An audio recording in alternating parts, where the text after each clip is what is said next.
Hello ਦੋਸਤੋ। ਜ਼ਿਆਦਾਤਰ ਲੋਕੀ ਕੰਪਲੇਂਟ ਕਰਦੇ ਕਿ ਮੇਰੀ ਥਾਣੇ 'ਚ ਮੇਰੇ ਨਾਲ ਧੱਕਾ ਹੋਇਆ, ਮੇਰੇ ਨਾਲ ਪੁਲਿਸ ਨੇ ਇੰਝ ਕਰਤਾ, ਪੁਲਿਸ ਨੇ ਇੰਝ ਕਰਤਾ। ਉਹਦੇ ਪਿੱਛੇ ਮਾਨਯੋਗ ਅਦਾਲਤਾਂ ਨੇ ਕਿਹੜੇ ਕਿਹੜੇ ਸਟੈਪਸ ਲਏ ਨੇ ਔਰ ਤੁਹਾਡੇ ਕੋਲ ਕੀ ਰਾਈਟ ਨੇ, ਉਹਦੇ ਉੱਤੇ ਅੱਜ ਮੈਂ ਗੱਲ ਕਰਨ ਲੱਗਾ। ਡਿਟੇਲਡ ਵੀਡੀਓ ਹੈ, ਧਿਆਨ ਨਾਲ ਸਮਝੋ। ਔਰ ਮੇਰੀ ਸਭ ਤੋਂ ਜ਼ਿਆਦਾ ਰਿਕੁਐਸਟ ਆਰਟੀਆਈ ਐਕਟਿਵਿਸਟ ਜਾਂ ਅਦਰਵਾਈਜ਼ ਸੋਸ਼ਲ ਐਕਟਿਵਿਸਟ ਏਜੰਸੀਜ਼ ਜਿੰਨੀਆਂ ਵੀ ਸਾਡੇ ਚੱਲਦੀਆਂ ਜਾਂ ਕੋਈ ਸੱਜਣ, ਉਹਨਾਂ ਲਈ ਵੀ ਹੈ। ਔਰ ਇਹ ਵੀਡੀਓ ਮੈਂ ਡਿਊਅਲ ਲੈਂਗੁਏਜ 'ਚ ਬਣਾਵਾਂਗਾ, ਹਿੰਦੀ और इंग्लिश, ताकि पूरा कंट्री जितों तक भी है अपर नॉर्थ पार्ट समझ सके। सो सबसे पहले मैं आपको एक जजमेंट का नाम बता रहा हूँ, आप नोट कर सकते हैं। Kaushal versus state of Haryana and others, CRMM 43672 of 2021। फिर बोलता मैं CRMM 43672 ऑफ 2021। ਇਹਦੇ ਵਿੱਚ ਵੀ इसमें भी CCTV फुटेज पुलिस स्टेशन और इंटरोगेशन रूम की बात हुई है। Kamla Devi and others versus state of Punjab and others, CRWB writ petition 5521 of 2021। दूसरी कनेक्टेड मैटर जो था CRWB 6437 ऑफ 2021। CRMM थी पहले वाली 43672 ऑफ 21। ब्रॉडर ऑर्डर दिए हैं इसमें CCTV कैमरास पुलिस स्टेशन में इंस्टॉल करने और उसमें क्या क्या करना।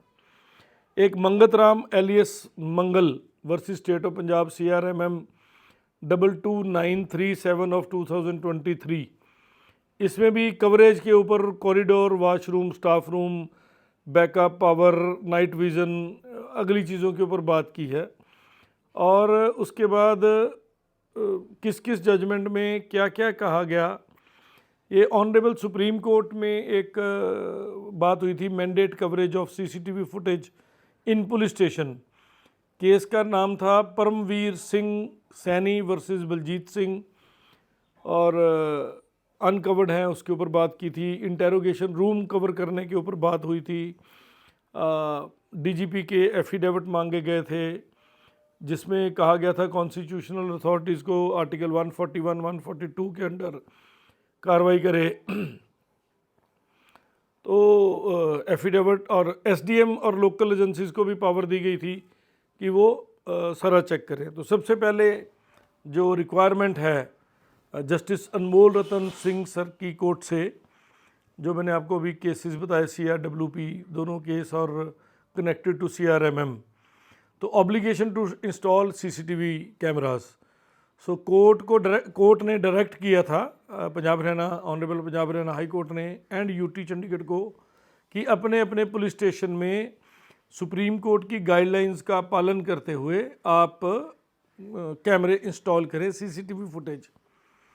अब SHO की रिस्पॉन्सिबिलिटी उसमें क्या है कि वो इंश्योर करेगा कि CCTV फुटेज सिस्टम इंस्टॉल है और वर्किंग है, और अगर माल फंक्शनिंग होती है तो district level oversight committee DLOC को वो रिपोर्ट करेगा इमीडिएटली, ताकि वो चले।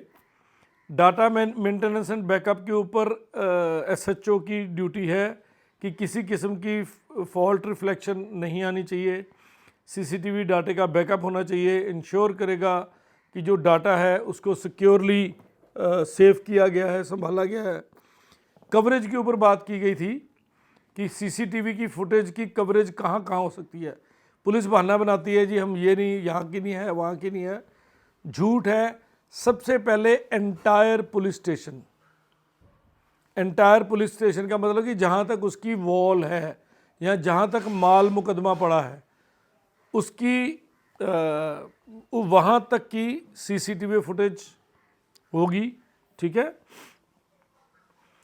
कंप्रीहेंसिव लिस्ट बनेगी और इसमें लॉकअप इंक्लूड है, कॉरिडोर इंक्लूड है, lobby, reception, verandas, out houses, inspector room, sub inspector room, outside lockup rooms, station जो पूरा है उसका hall, back side, duty officer room, compound, washroom के बाहर, मतलब वॉशरूम के अंदर आदमी जाता हुआ दिखे और बाहर भी आता हुआ दिखे, जहाँ पे मतलब वो अपने सही वस्त्रों में है, उसकी बात की गई थी। टॉयलेट रूम में नहीं लगाने की बात की।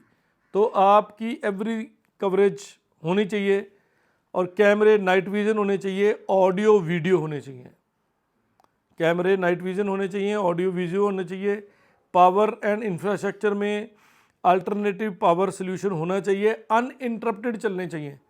ये नहीं जी लाइट गई थी तो मैं जनरेटर चलाने गया, इनके लिए स्पेशल इन्वर्टर लगा होना चाहिए, जो भी साइन वेव इन्वर्टर है, जिससे डिस्टॉर्शन भी ना आए। ह्यूमन राइट्स सेफ स्टैंडर्ड्स के हिसाब से कोई भी इंजरी, कस्टोरियल डेथ है, उसकी कवरेज के लिए विक्टिम और उसकी फैमिली और ह्यूमन राइट्स के जो उसके हैं। बाकी bodies can immediately summon CCTV footage. आपके पास राइट है आरटीआई में उस सीसीटीवी फुटेज लेने का और कोर्ट में उसको समन करने का कि वो लेके आओ। नोटिफिकेशन एंड ट्रांसपेरेंसी,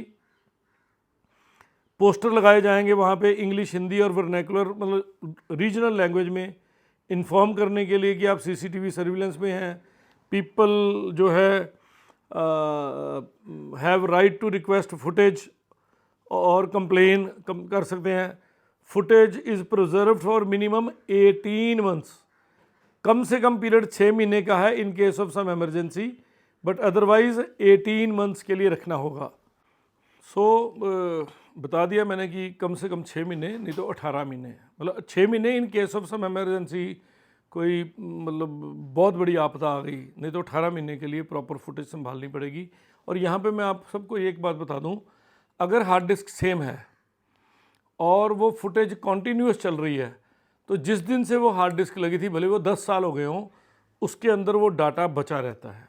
याद रखना मेरी बात, ओरिजिनल हार्ड डिस्क होनी चाहिए। और मेरी अगली रिक्वेस्ट मेरी कोर्ट में होगी, मैं डालूंगा इसमें एक रिप्रेजेंटेशन कि following conditions should be confirmed by the SHO. भी अगर सीसीटीवी फुटेज लगनी है तो वो हार्ड डिस्क किसी उस इलाके के जज साहब के साइन करा के वो कंट्रोल्ड हार्ड डिस्क रखी जाए, क्योंकि ये लोग बदल ना दें, है ना। कैमरे की डायरेक्शन, क्वालिटी, फुटेज, उनकी मेंटेनेंस, उसके ऊपर हम टेक्निकल टीम बनाएंगे और उसके भेजेंगे।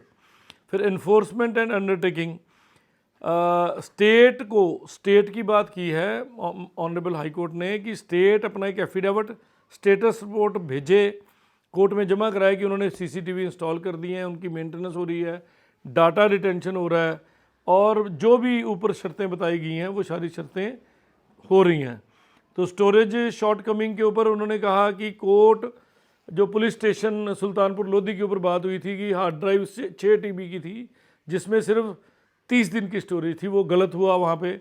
बैकअप पॉलिसी पे वो वीक थे, नो सेंट्रलाइज सर्वर नहीं था उनका कोई डाटा स्टोरेज करने के लिए।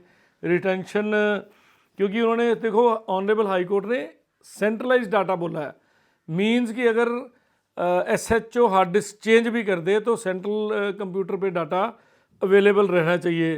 रिटेंशन इशू के ऊपर बात की थी, सिर्फ 13 दिन की स्टोरेज की गई थी।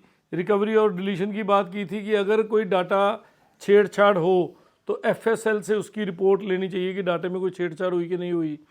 हर डीजीपी को एक एफिडेविट देना पड़ेगा, एक ओवरसाइट कमेटी बनेगी, सीसीटीवी सिस्टम कवर होंगे, नाइट विजन की मैंने बात कर दी है। तो इसके अलावा एसएचओ की रिस्पॉन्सिबिलिटी है, रिकॉर्डिंग रिटेंशन की बात मैंने कर दी, इंफ्रास्ट्रक्चर गैप की बात कर दी कि कोई पावर कट, कोई इंटरनेट में कमी नहीं होगी, और पूरा थाना, जहाँ तक थाने का सामान पड़ा है, यहाँ जहाँ तक थाने की बाउंड्री है, 2 वे कैमराज लगेंगे। ये नहीं कि एक तरफ से देखेगा, कैमराज सारे 2 वे लगेंगे, तो पब्लिक के लिए ट्रांसपेरेंसी करेंगे। और अब मैं एक बात बताता हूँ कि अगर 18 महीने से कम है जो सीसीटीवी फुटेज है, तो कंटेम्प्ट मानी जा सकती है। ये याद रखिएगा, कंटेम्प्ट मानी जा सकती है until unless there are some special reasons जो बियॉन्ड कंट्रोल है, जिसको एक्ट ऑफ गॉड कहते हैं, उसमें इनका बचाव हो सकता है। अदरवाइज़ 18 महीने यानी कि 1.5 साल के लिए पहली जो रिकॉर्डिंग की कवरेज है वो थाने में, और दूसरी सेंट्रलाइज कंट्रोल। तो जितने मेरे आरटीआई एक्टिविस्ट या सोशल एक्टिविस्ट बहन भाई हैं जो चाहते हैं कि पुलिस गलत काम ना करे, कंट्रोल हो और प्रॉपर ऑडियो वीडियो कवरेज हो, तो उनके लिए फुटेज रखनी कंपलसरी होगी। और मैं पंजाब पुलिस को भी ये सलाह देता हूँ कि वो इस सीसीटीवी फुटेज को मॉनिटर करने के लिए, ऑडिट करने के लिए अपनी टीमें और कमेटियाँ बनाए, जो देखे कि वाकई सीसीटीवी फुटेज में कुछ भी ऐसा उलट पलट नहीं है, दोषी कितनी बार आते हैं, कैसे जाते हैं, वो सब चीज़ें ध्यान में रखी जानी चाहिए। सो ये था लॉ और ये है पूरा एक्ट। अगर इसमें आपको डिस्क्रिपेंसी दिखती है, किसी पुलिस स्टेशन ने, एसएचओ ने इसको कंप्लाई नहीं किया, तो आप पहली बात तो एक कंटेम्प्ट नोटिस दिलवा सकते हैं अपने किसी वकील साहब के through to the SHO and SSP of the area. फिर उसके बाद आप एसएसपी के खिलाफ कंटेम्प्ट पिटीशन कोर्ट में डाल सकते हैं। इन 4-5 केसेस जो मैंने बताए हैं इनका हवाला देते हुए, ये वाली जजमेंट ऑनलाइन अवेलेबल है, आप लोग निकाल सकते हैं। और कोई आपके दिल में सलाह आए कि सीसीटीवी में क्या कवरेज होनी चाहिए, वो आप ज़रूर लिख के दीजिए, हम उसके लिए एक रिप्रेजेंटेशन बना के भेजेंगे। बहुत बहुत शुक्रिया। सभी पढ़े लिखे इंटेलिजेंट लोगों को मेरा नमस्कार, और जो बेचारे बैठ के गालियाँ निकालना जानते हैं, भगवान उनका भी भला करे। कम से कम आप मेरा वीडियो पूरा देखते हो और कम से कम मेरे काम की रसीद आप देते हो, इसलिए मैं आपकी कमेंट देख के बड़ा खुश होता हूँ कि यस, आग अंदर तक लगती है।